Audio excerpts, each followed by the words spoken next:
Hey gang, it's Kara here today without any animals at all in the chair next to me. It's a sad day. All right, we're going to learn our D chord today, and we're going to be happy about that. We're on page 33 in our book, and we are learning our D chord, okay? Same rules are going to apply. We're going to do that open, spread, repeat exercise a lot. When you look at the diagram, you will notice that I've got X's over your E string and your A string.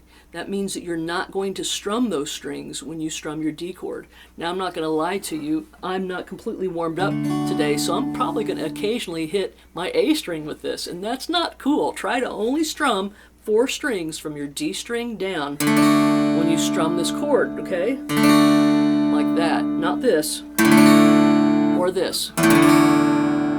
Okay, when you strum all 6 strings when you're playing a D chord, that's what you get. And I don't like that sound at all. I don't know about you.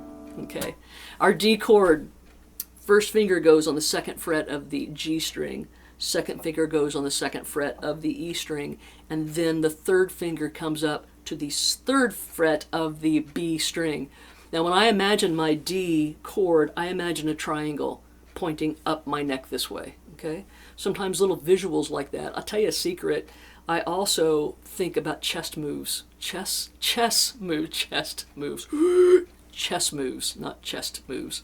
Like the way the different pieces move in different ways. Like the knight would be like a C chord where you go slash like this, and an E chord would be the guy on the horse. That's how much I play chess. I played chess so much that I called it chest. That's a bad sign. You know you're from southern Indiana when you do that kind of stuff. All right, but I totally digress. I am off on a tangent. So I imagine this as a little triangle with a point pointing up, all right? Now, once again, we want to put our fingers exactly where we want them. I don't need to tell you this because you know this already. Put them exactly where you want them. Open, stretch, and repeat over and over and over again. And you can do that. You can turn the video off and do that right now if you want. Over and over and over again to where your muscles know exactly where they're going. Okay. Now let's talk about at the bottom of the page, after you've practiced your D chord a lot, what we do when we go from an A chord to a D chord. This is a really common move. When you've got your A chord like so, step 1 is to slide your 3rd finger up and then take these 2 fingers right here, separate them and move them down, just like I show you on that diagram. Okay. And when you go back, you do the opposite. You bring these 2 fingers that are separated on the 1st and the 3rd string, bring them together as a team, place them on your D and your G and your D string, and then take this finger that was the point of the D and slide him down. And that's your A chord. Okay? Once again, you're at an A, you slide that 3rd finger up to the 3rd fret, bring these 2 guys over and separate them. That's your D. Put them back together as a team, move them over, slide your 3rd finger up, and you got your A. Okay, practice that a lot. All right, let's take a look at page 34 today. We're going to play this together. Now, if you were here in person with me, we would do that move over and over together a lot. So I'm going to expect you to do that on your own before you come to page 34. I sort of like the tempo of 80 beats per minute on these exercises, so I'm going to turn the metronome back on 80 beats per minute. And we are going to play through all 5 lines of page 34. At the top of the page, I remind you that there should not be a break. You don't want to hear a click on your metronome or a tick and there not be a chord change. You know, that's not where you want to be. You want to slow your metronome down if that's what's happening. I always like to think that whenever I use a metronome when I'm practicing on my own, what I typically do, and folks, I do this all the time. I'm 61 years old, and I just won the National Mountain Dulcimer Competition in 22.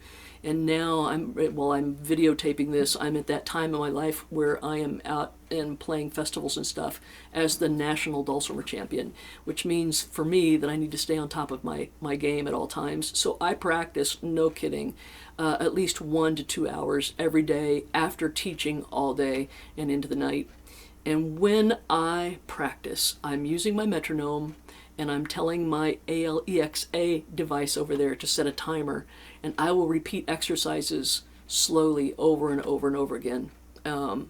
That's how you That's how you get to a championship level, and that's how you maintain your championship level, and that's how you learn an instrument. So even on these pages, that's the kind of stuff that I'm asking you to do. Use your metronome and use it often.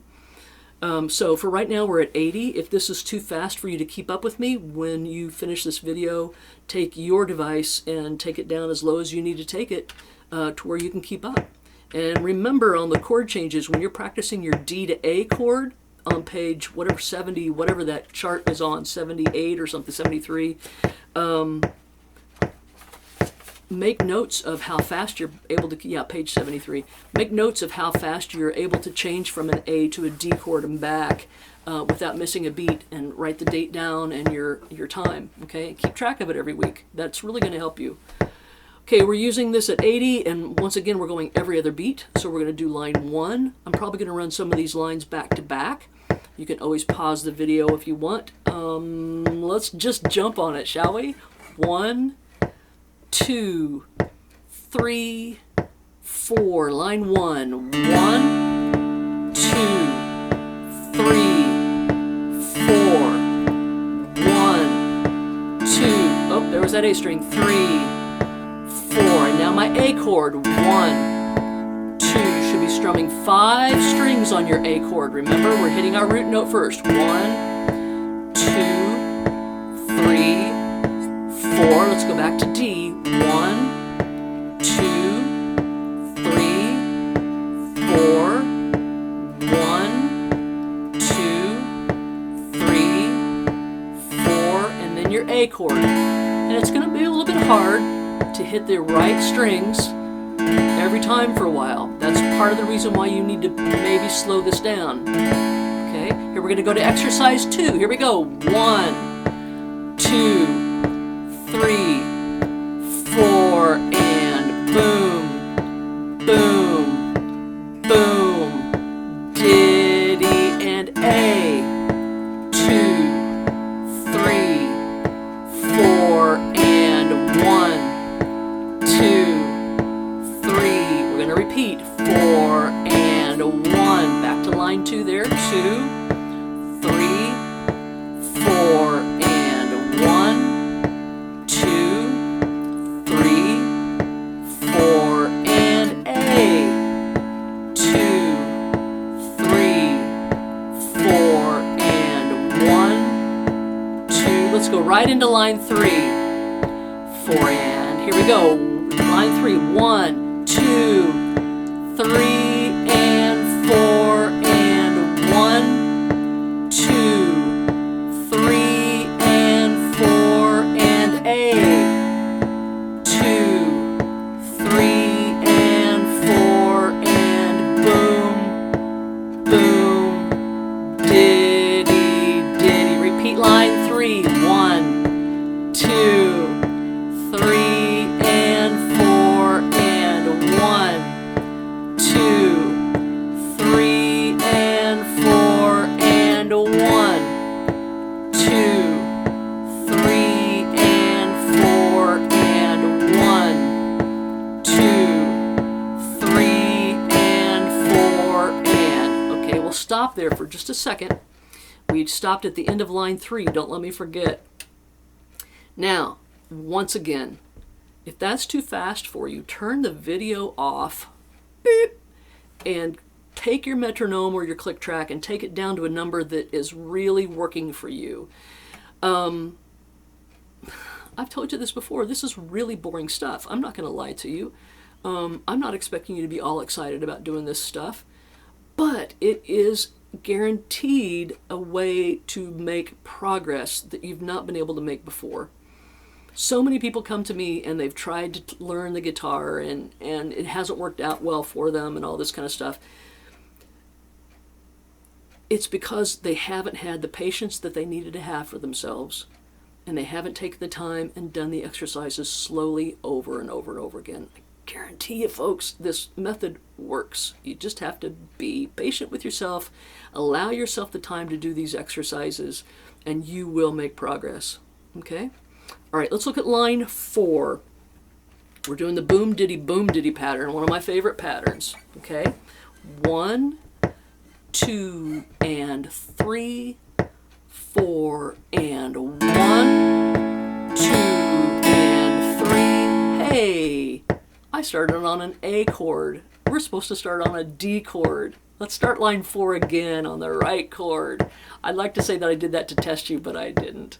Line 4, 1, 2, and 3, 4, and 1, 2, and 3, 4, and 1, 2, and 3, 4, and A. 1, 2, and 3, 4, and 1, 2, and 3, 4. Back to the beginning of line 4. 1, 2, and 3, 4, and 1, 2, and 3, 4, and 1, 2, and 3, 4, and 1, 2, and 3, 4, and. Okay, very good. Let's take a look at line 5, exercise 5. There's actually 2 lines in exercise 5. We're going to go back to our E chord, the one that we learned the last lesson. And then there's a little note that says, remember that E7 chord that I taught you right off the front of the lessons there, where we're going to, basically our E chord looks like this. That's the one we learned last lesson. Our E7, we just lift up the 3rd finger and we expose that open D string, and we've got our E7 chord. So it's really easy to change from an E to an E7. E, E7. So before we do this exercise 5, you might want to go back to the previous lesson and warm up on your A to E change back and forth, okay? All right, I'll give you some time to do that. You can pause the video if you need to. Okay, here's exercise 5. 1, 2, and 3, 4, and 1, 2, and 3, 4, and 1, 2, and 3, 4, and 1, 2, and 3, 4, and I'm hitting extra strings that I shouldn't be. 2, and 3, 4, back to A. 1, this is the second line. 2, 4, and 1, 2, and 3. Get ready for that E. 4, and E. 2, and 3, 4, and E7. 2, and 3. Now we're going to do it all again. Back to line 5. 1, 2, and 3, 4, and 1, 2, and 3, 4, and D. 1, 2, and 3, 4, and 1, 2, and 3, 4, and back to A on the next line down. 2, and 3, 4, and 1, 2, and 3, 4, and E. 1, 2, and 3, 4, and 1, 2, and 3, 4, and. Okay, so in the perfect world, what you would be doing at home is you'd be practicing all these chord changes, working on your left hand muscle memory, the open, stretch, and repeat exercises, okay? You'd be doing that, and then you'd come and you'd play these pages with me at like 80 or wherever I am. Let's say that you can't play them at 80. What are you going to do? You're going to back up and find a slower number and practice the page on your own, then try to catch up with me at 80 a little bit later after you've practiced. Now, what if you can play it perfectly with me at 80? Well, I want you, over the course of the next week or so before we go to our next lesson, I want you to slowly turn your metronome up and go faster and faster and faster. As soon as you hit a number, let's say you hit number 100 on page 34, you can't keep up with the changes, then you need to back down into the 90s and practice there a little bit longer. You'll slowly but surely, you'll take, like this is a dial metronome, and so like if I hit 80, I play it perfect at 80 and I start working it toward 100, but I can't quite get it and I back it up to the 90s, then I keep getting it finally I can hit 100 and I'd take it up to 105. I'm great. 110, I'm crashing again. I want to back up to 105 and practice it again and challenge 110, that number, right? You're always challenging that next higher number. Okay, that's really important work to do. Let me do exercise number 5 for you. If we were doing like a country song or a folky song, if we were doing that fast up to speed at like a moderately fast song.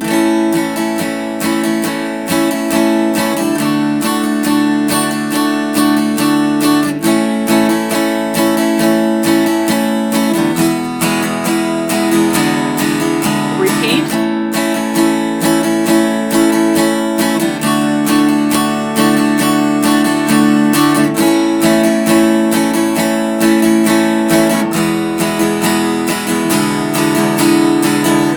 That's what we're striving for. That's our goal, gang.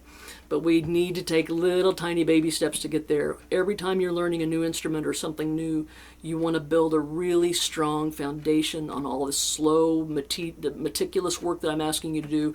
Build a strong foundation and build from that strong foundation. Don't jump way ahead because you haven't built the foundation that you need to be a good, solid guitar player down the line. Okay, hey, thanks so much for listening to my rhetoric and my things that I babble on about and think that are funny that aren't really funny at all, but are funny to me. I appreciate your time, and I appreciate you being on this adventure with me, and I will see you next time when we cover 12-bar blues in A on page 35. Thanks so much.